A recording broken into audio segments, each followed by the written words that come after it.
Bien, bonjour à tous. Alors, je vous propose qu'aujourd'hui on continue avec ce qu'on avait fait la fois dernière, c'est-à-dire les dérivés.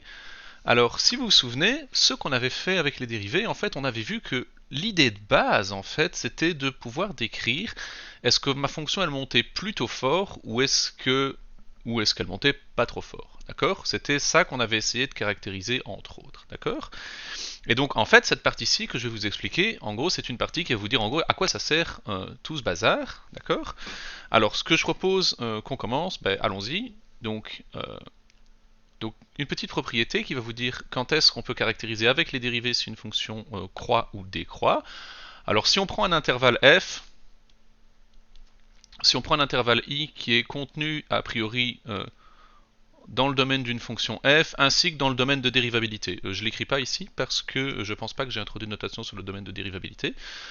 Alors, qu'est-ce qu'on a dans ce cas-là?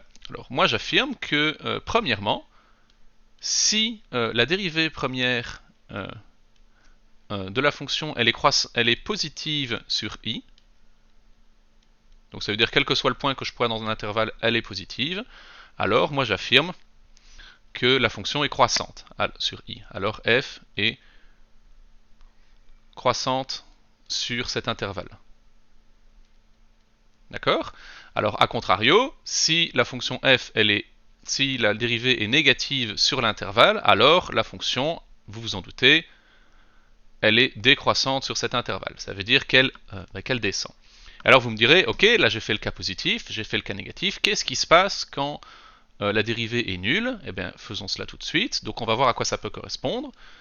Si ma dérivée, euh, elle est nulle en un certain point A, donc attendez, donc je vais, hop, si ma dérivée en A, elle est nulle pour un certain A, ok, donc on va voir que A ici, ça c'est quelque chose qui est dans le domaine de la fonction, et que bah, du coup la dérivée elle change de signe et que f' change de signe autour de A.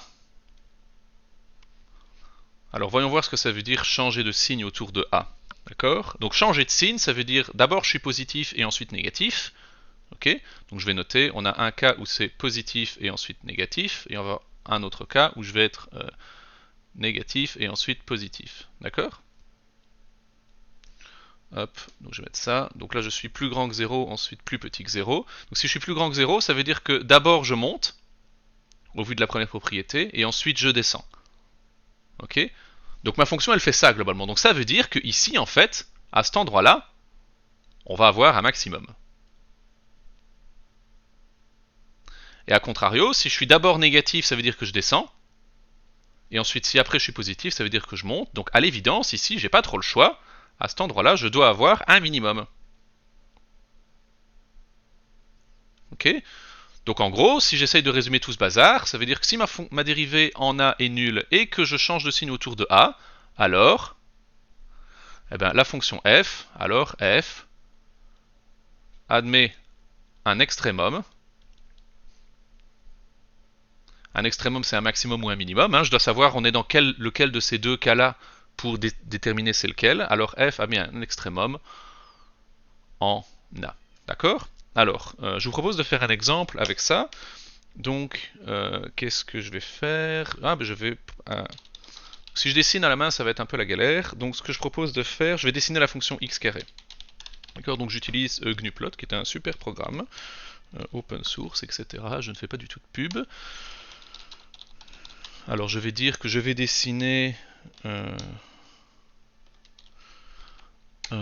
comme ceci, et alors je vais dessiner du coup x carré, et alors souvenons-nous, la dérivée de x carré c'est 2x, d'accord?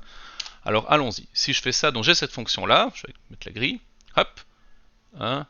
Ah ouais, j'ai dessiné comme un plot, ici il y a une erreur de syntaxe, ok, voilà, donc regardons ce qui se passe ici.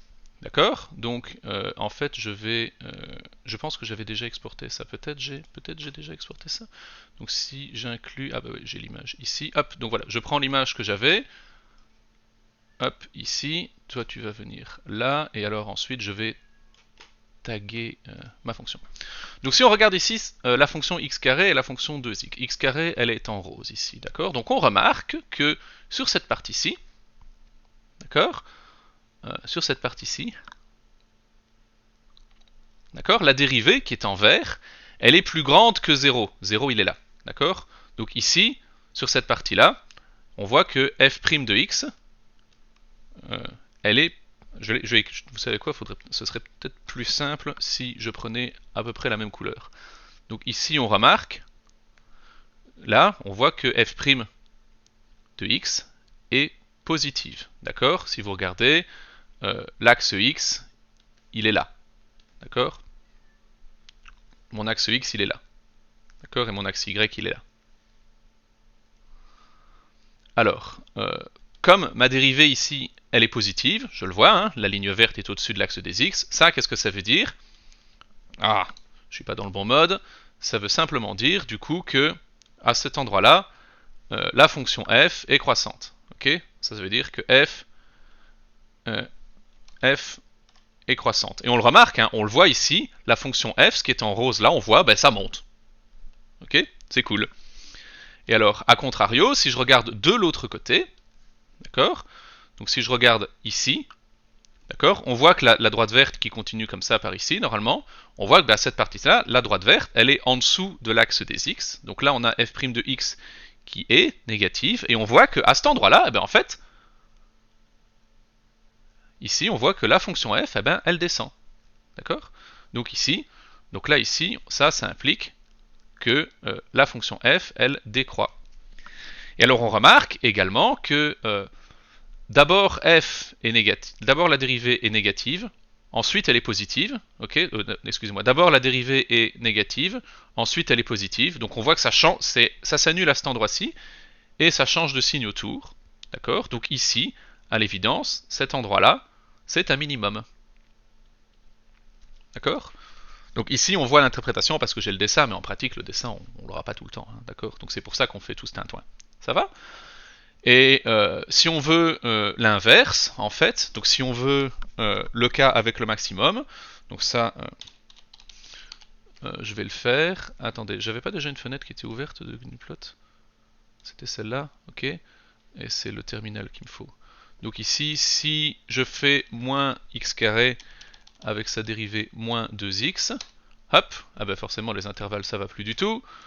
Donc je dois faire y range, c'est de 2 à moins 18. J'espère qu'il ne va pas me inverser les axes.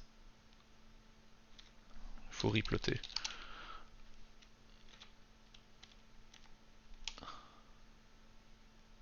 Ah ouais, c'est bien ce que je pensais. Ah.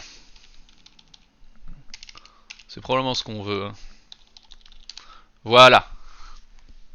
Donc ici, si je regarde, si je compare avec mon dessin que j'avais avant, donc on voit que ici, donc l'axe des x, il est là, d'accord. Avant que je m'annule, donc ici, sur cette partie-là, on remarque que la dérivée, la ligne verte, est au-dessus de l'axe des x, donc ma fonction, elle monte. Ok.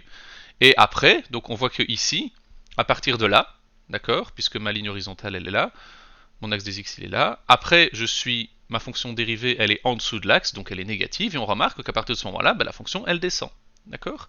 Et à cet endroit précis ici, on remarque que avant la dérivée est positive, après la dérivée est négative, et donc on a bel et bien à cet endroit-là un maximum. Et on le voit, hein, la fonction, localement ici, ce point-là, il est plus grand que tous ses copains qui sont autour. D'accord? Donc voilà. Moi, a priori, c'est ce que je voulais vous montrer comme application des dérivées premières. Donc, je vous propose qu'on se revoie dans la suite du cours avec les dérivées secondes. Donc, on va voir, ça va permettre de caractériser autre chose. Allez, un salut!